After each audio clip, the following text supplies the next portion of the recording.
नमस्कार। राजनीति में कभी कभी जुबान ऐसी फिसलती है कि सालों से दबे मुद्दे और दशकों पुरानी बहसें एक झटके में ऊपर आ जाती हैं, सतह पर आ जाती हैं। बिहार की सियासत में भी कुछ ऐसा ही हुआ है। जेडीयू के कद्दावर नेता ललन सिंह ने एक ऐसा बयान दिया है जिससे बिहार की राजनीति में भूचाल आ गया है। नेता तो चुनाव के दिन उनका घर से निकले मत ही हो, उनका घरे में फाइट कर दी।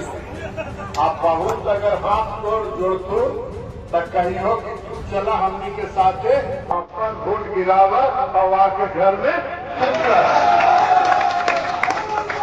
उनके इस बयान ने न सिर्फ चुनाव आयोग को सख्त कार्रवाई के लिए मजबूर कर दिया है, बल्कि उस जातिवादी घिनौनी सोच को भी बेनकाब कर दिया है जिसका इल्जाम बीजेपी और उसके सहयोगी दलों पर लगता रहा है और जिसकी वजह से बिहार बदनाम है। चुनाव आयोग ने इसे गंभीरता से लिया और अब ललन सिंह पर एफआईआर दर्ज हो चुकी है।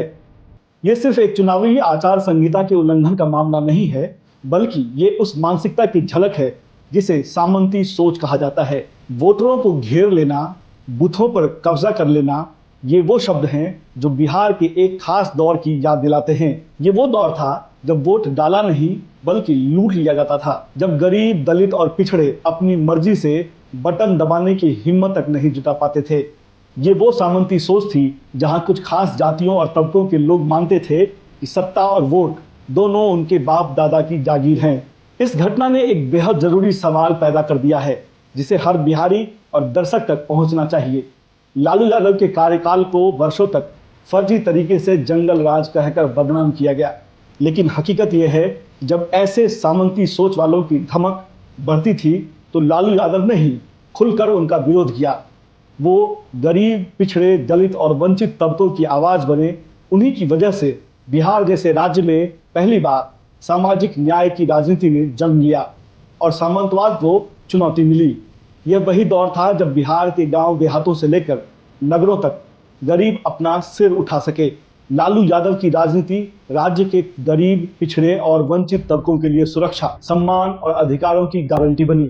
जब ऐसे बयान आते हैं जिसमें वोटरों को धमकाने या डराने की कोशिश की जाती है, तब याद आता है कि लोकतंत्र की असली ताकत जनता है।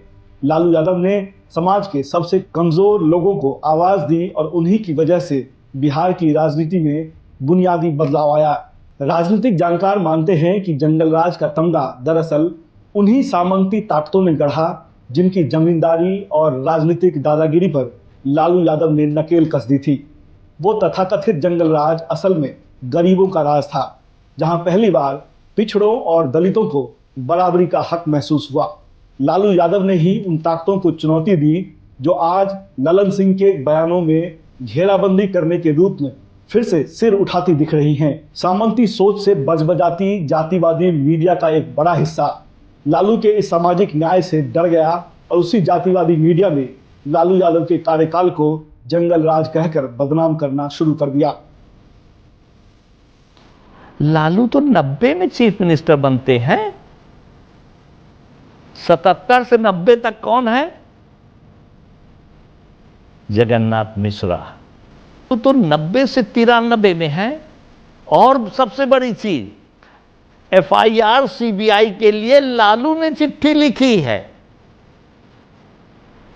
स्कूटर का नंबर से पकड़ा गया, ट्रक में माल जा रहा, वो उसमें पड़ा स्कूटर का नंबर, ये लालू ने पकड़ा। और दुर्भाग्य है, उल्टा चोर कोतवाल को डांटे, वही हो गया, क्योंकि मीडिया और ये जगन्नाथ मिश्रा ने शुरुआत की थी 77 से 90। कितने साल? इनका तो पीरियड केवल 90 से 93 तक का ही है, 960। आज जब ललन सिंह पर चुनाव आयोग का शिकंजा कसा है तो ये सवाल सिर्फ एक एफआईआर का नहीं है। सवाल ये है कि क्या बिहार की राजनीति एक बार फिर उसी पुराने दौर की तरफ देख रही है? क्या घेराबंदी और बूथ कब्जे वाली सामंती सोच आज भी सत्ता के गलियारों में जिंदा है? ललन सिंह का ये बयान सिर्फ एक चूक नहीं है बल्कि एक चेतावनी है। ये याद दिलाता है कि सामाजिक न्याय की लड़ाई अभी पूरी नहीं हुई है। पीसीआई अपनी कार्रवाई कर रहा है, लेकिन असली फैसला बिहार की जनता को करना है। उन्हें घेराबंदी वाली राजनीति चाहिए या बराबरी वाला लोकतंत्र। एक बात और गौर करने की है कि ललन सिंह नीतीश कुमार के सबसे करीबी माने जाते रहे हैं, तो क्या ये मानना पड़ेगा कि नीतीश कुमार की सोच भी इन जातिवादी और सामंती सोच से मेल खाती है? नीतीश कुमार को भी इस मामले में खुलकर जवाब देना होगा। साथियों, इस मुद्दे पर आपकी क्या राय है, आप हमें कमेंट बॉक्स में लिखकर जरूर बताएं। साथ ही हमारे चैनल को सब्सक्राइब करें। धन्यवाद।